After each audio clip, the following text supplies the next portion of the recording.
पूर्व लोकसभा स्पीकर सुमित्रा महाजन मंगलवार अचानक कलेक्टर ऑफिस पहुंची और इंदौर कलेक्टर से मुलाकात कर माता अहिल्या की शहर में स्मारक बनाने को लेकर चर्चा की। वहीं इस दौरान पूर्व लोकसभा अध्यक्ष सुमित्रा महाजन ने मीडिया से भी चर्चा की। वहीं ताई ने सांसद नंदकिशोर चौहान की मौत पर शोक जाहिर किया।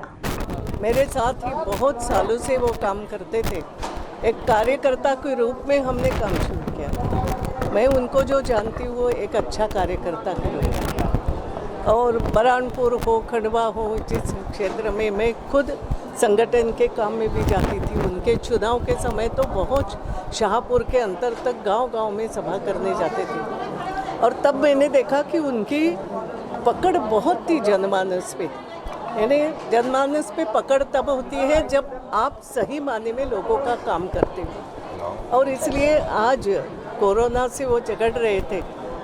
बार बार हम उनकी तबीयत की खबर तो लेते थे, लग रहा था अंदर से कि ठीक, कभी लगता था ठीक हो जाएंगे, कभी नहीं। मगर आज वो दुखद समाचार आ गया। और एक ज़मीनी कार्यकर्ता जो ताकत के साथ लोगों की लड़ाई लड़ता था, मगर लड़ाई लड़ते समय भी अगर उनको बता दिया कि ये आपकी गलती है तो तुरंत मान भी जाते थे, हाँ ताई गलती हो गई,